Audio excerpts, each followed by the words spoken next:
കുട്ടികളുടെ മാനസികാരോഗ്യവും സമൂഹ മാധ്യമവും എന്ന വിഷയത്തിൽ നിർണായക തീരുമാനമെടുത്തിരിക്കുകയാണ് ഓസ്ട്രേലിയ. അതിന്റെ വിശദാംശങ്ങളിലേക്കാണ് ഇനി പെനീന മാത്യു തയ്യാറാക്കിയ റിപ്പോർട്ട് കാണാം. കുട്ടികളുടെ മാനസികാരോഗ്യത്തിൽ സാമൂഹിക മാധ്യമങ്ങൾ ചെലുത്തുന്ന സ്വാധീനത്തെക്കുറിച്ചുള്ള ചർച്ചകൾ ലോകമെമ്പാടും സജീവമാണ്. ഈ പശ്ചാത്തലത്തിൽ ഓസ്ട്രേലിയയിൽ നിന്നുള്ള ഒരു പുതിയ നീക്കം ലോകശ്രദ്ധ ആകർഷിക്കുകയാണ്. 16 വയസ്സിൽ താഴെയുള്ളവർക്ക് സാമൂഹിക മാധ്യമങ്ങൾ നിരോധിച്ചുകൊണ്ടുള്ള നിയമം ഓസ്ട്രേലിയ നടപ്പാക്കി കഴിഞ്ഞു. 2025 ഡിസംബർ 10 മുതൽ പ്രാബല്യത്തിൽ വന്ന ഈ നിയമം ഫേസ്ബുക്ക്, ഇൻസ്റ്റഗ്രാം, ടിക്ടോക്ക് ഉൾപ്പെടെയുള്ള പ്രധാന പ്ലാറ്റ്ഫോമുകൾക്ക് ബാധകമാണ്. നിയമം ലംഘിക്കുന്ന കമ്പനികൾക്ക് കോടിക്കണക്കിന് രൂപ പിഴ ചുമത്തും. കുട്ടികളുടെ മാനസികാരോഗ്യം സംരക്ഷിക്കുക എന്ന ലക്ഷ്യത്തോടെയാണ് ഈ കടുത്ത നടപടി.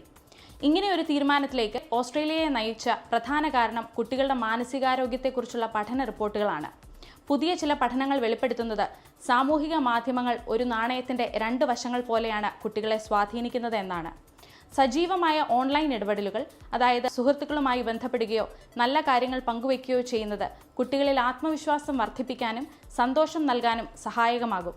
പ്രത്യേകിച്ച് സാമൂഹിക ബന്ധങ്ങളിൽ പിന്നോട്ട് നിൽക്കുന്നവർക്ക് ഇത് വലിയൊരു പിന്തുണയായി മാറിയേക്കാം.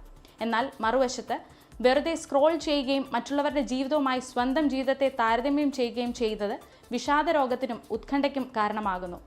അമിതമായ ആശങ്കകൾ പങ്കുവയ്ക്കുന്നത് മാനസിക ബുദ്ധിമുട്ടുകൾക്ക് വഴിവെക്കാം.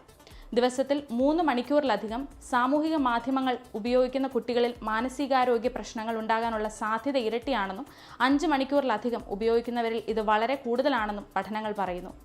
ചെറുപ്പത്തിൽ സോഷ്യൽ മീഡിയ ഉപയോഗിക്കുന്ന സമയം കൂടുന്നത് പിന്നീട് വിഷാദരോഗ ലക്ഷണങ്ങൾ വർദ്ധിപ്പിക്കുമെന്ന പഠനം ചൂണ്ടിക്കാട്ടുന്നു. സൈബർ ബുള്ളിയിങ്, ഉറക്കക്കുറവ്, യാഥാർത്ഥ്യമല്ലാത്ത കാഴ്ചപ്പാടുകൾ എന്നിവയും ഈ മേഖലയിലെ പ്രധാന വെല്ലുവിളികളാണ്. കുട്ടികൾക്ക് ശരിയായ മാർഗനിർദ്ദേശം നൽകുകയും സാമൂഹിക മാധ്യമങ്ങൾ ആരോഗ്യകരമായി ഉപയോഗിക്കേണ്ട വിധം പഠിപ്പിക്കുകയും ചെയ്യേണ്ടത് അവരുടെ മാനസികാരോഗ്യത്തിന് അത്യന്താപേക്ഷിതമാണ്. ഓസ്ട്രേലിയയിൽ നിന്നും 24 വേണ്ടി പെനീന മാത്യു.